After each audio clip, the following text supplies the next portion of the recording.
All right, is this darn thing on? Well, I come to find out I messed up my part two, my part one of this thing about why to wear a helmet. It just stopped in the middle of the recording, so I'm gonna just real quick catch up with you. Um, the way I stopped it, it protects your eyes. That was one of the things. Let's back up real quick.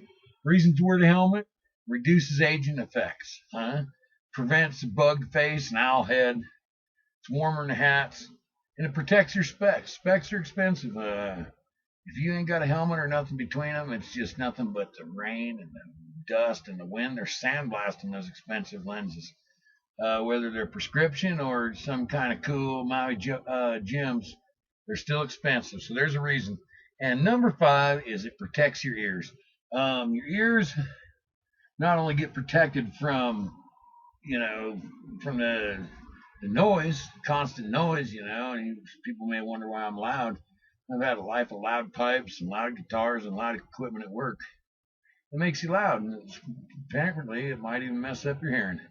So, helmet A is going to protect your ears, give you a little bit of a reduction in the noise, and it'll also protect them from foreign object damage. The Air Force loves that stuff. Boy, the Army's trying to give other armies foreign object damage. But the Air Force is very concerned with protecting their own people from foreign object damage, junk that gets into jet engines and messes everything up. Well, it's the same with us. You can get a lot of dust and dirt in your ears just from the polluted world. And you can get some foreign object damage. You get things flying up in your ears and poking you in the ear. And that's, so there's another reason. So there's some reasons why to wear a helmet, that are not necessarily safety based. There's some bonuses that occurred to me as I was going through this. You can ditch that ugly windshield if you want to. I mean, there's still wind buffing, so maybe you don't want to ditch it. But if you wanted to, you could ditch it, because if you're going no helmet and no windshield, you're taking it on the chin in the worst way.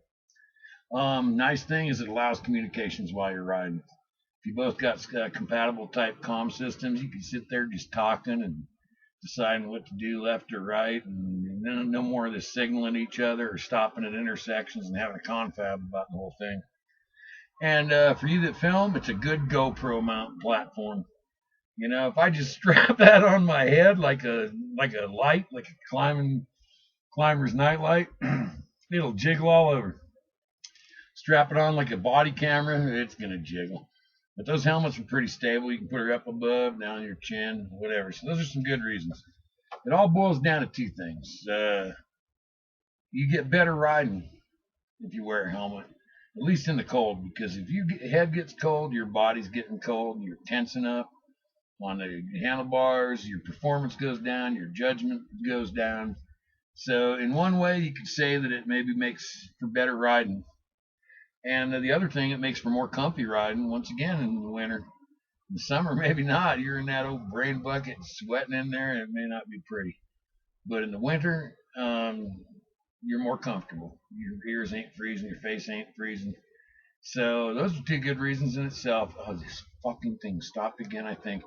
Oh, sorry for the F, because it didn't, YouTube. I'm going to try to stop her and see what happens. So that's all I got to say about that subject. Go on and subscribe if you like this. And comment down below and tell me, oh, you big old stupid. You don't know what you're talking about. I know what I'm talking about. Let me tell you. So go ahead and tell me. Anyhow, that's my story. Now I'm going to roll with that, and we'll be seeing y'all somewhere down the road. So bye now.